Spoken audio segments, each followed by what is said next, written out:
afternoon, everyone. This is Tony from her Homestead Skills. Now, I have been asked by maybe one or two people to demonstrate how I clean my cast iron, and it really depends on the piece that I'm using, but something like my loaf pan, which I'm going to show you right here.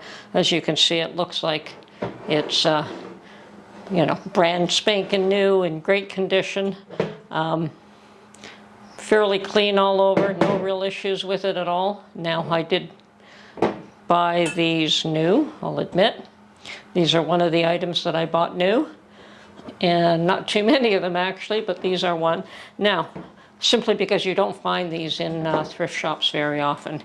Okay, so when I use these, obviously I'm just using them to make bread, and that is the only purpose for them that I have found so far. Might be able to use them for something else in the future, but right now that's all I use them for. Okay, so when I bake my bread, I actually baste the whole thing with butter. I take a brush and I just make sure that the whole thing is coated, all the sides, the bottom, everything is coated in a thin layer of butter. And then I'll put my bread dough in there to rise the second time before I bake it. And when I take the bread out, literally, it just pops right out. So at that point, I might find a little bit of bread residue on the edges. And all I do is just take a cloth and wipe them out. And that's really all that's needed. And as you can see, I hope you can see in this light. Let me see if I can get more light. Yeah, as you can see, it really doesn't need anything. It's in perfect shape. So that's what I do with my bread pans. Now that's kind of different than using a skillet. Obviously, when you're using a skillet, you're frying, you're doing all kinds of things with it. So first thing I do is, if my skillet, now this one is fairly clean, but if it's been, you're using it to fry bacon bits for a Caesar salad or something like that, and it's got crusty all in it, the first thing I do, no matter what I'm frying up that's got crusties in it, so the first thing that I will do is just actually soak it in water for 5 minutes. I try to clean out most of the residue that's there. Okay, and after it's soaked for about 5 minutes, now this pan is fairly clean, but I'm just going through the process to show you how I clean it. Okay, and not everyone is going to agree with my methods, but it works for me. I'm happy with the result. My skillets are beautiful, they're clean, they're in great shape.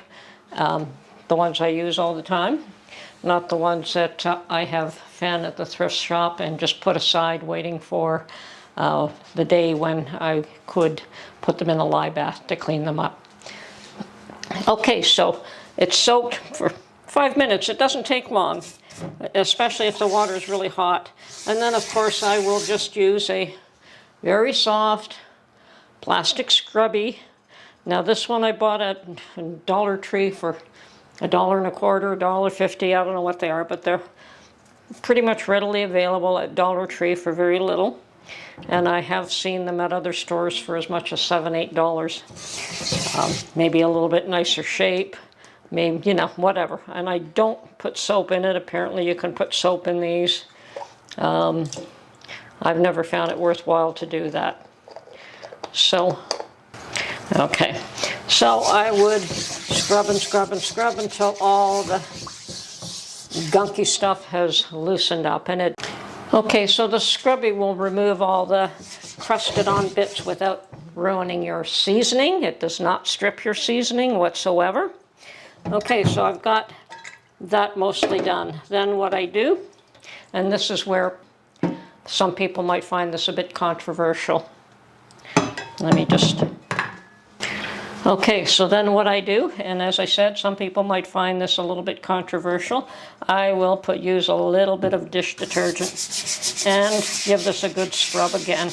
Now, once again, just using this soft scrubby, and the soap does not remove the seasoning, but it makes sure that my pan is clean, and I do the handle, and I do the outside as well.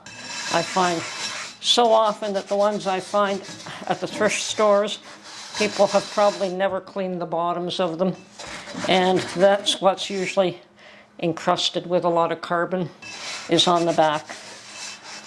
In the front, normally not so much. Okay, so once I've, and if this is dirty, you're going to see that the soap also gets dirty, and it removes a little bit more of whatever it is that you'd cooked in it. So after that, give it a good rinse. Once again, preferably really hot water.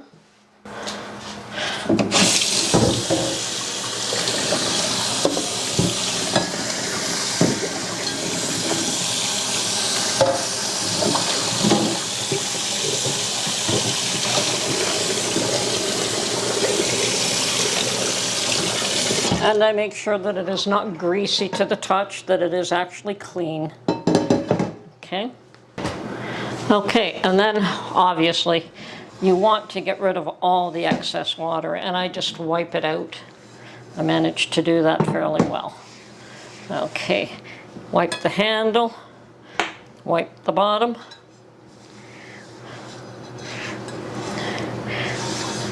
Now, depending on the last time that I seasoned it, I may just put this away like that and not bother, and it also depends on what I'm going to cook in it the next time. But at least every second or third time or so, I come to the stove, I put my little pan on a burner, and I make sure that it comes up to some heat. Now it is somewhat warm because of the hot water that I've used, but as you can see, this is very clean. Okay, and that is warm to the touch, so I'm going to be careful here. So I do have the stove on at a minimum. I just want to bring up the temperature a little bit. And now you can use whatever product you use to season. I don't get carried away. I just use Crisco. So I've got my Crisco in a jar here. And I just give this a light coating, and as you can see, it's warm enough that it melts it. Now, once the pan has been properly seasoned, I really don't bother with the back of it, but you could. You could give that another coating as well. Okay, so basically all you want to do is give this a very light coating, get it into the pan itself, the handle as well. Okay, now I also, and as you can see, that's fairly clean. It does lift a bit of more dirt off it, but it is fairly clean. And if it's black, then I'll wash it again. And sometimes they are black if you haven't cleaned it well. Okay, so turn off the heat, let that cool down, and then I get another paper towel, and I just use paper towels. I don't get fancy with any special cloths or anything like that, and I wipe this as dry as I can. Okay, that's it. Just wipe it dry.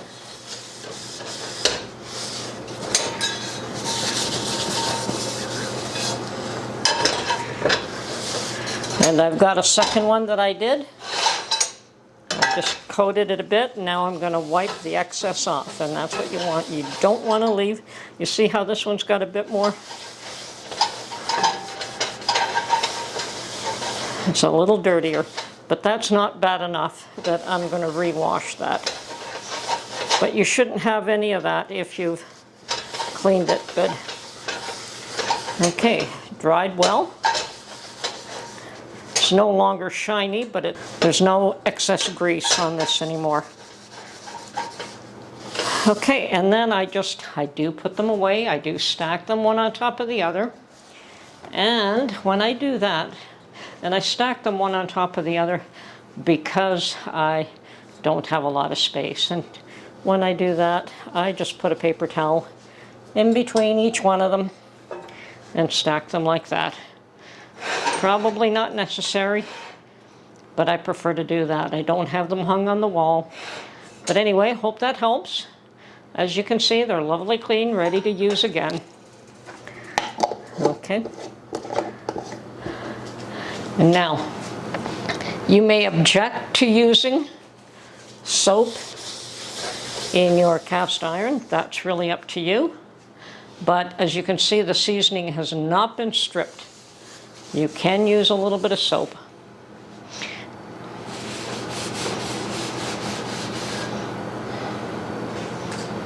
And I like my pans clean when I use them. Anyway, this is Tony from her Homestead Skills. Hope you enjoyed this little demonstration. This is my method, and if you find a better one, please feel free to use it. We all have our own ideas how things should be done. What did they say? My kitchen, my rules. Your kitchen, your rules. We're all good here. Talk to you soon. Bye for now.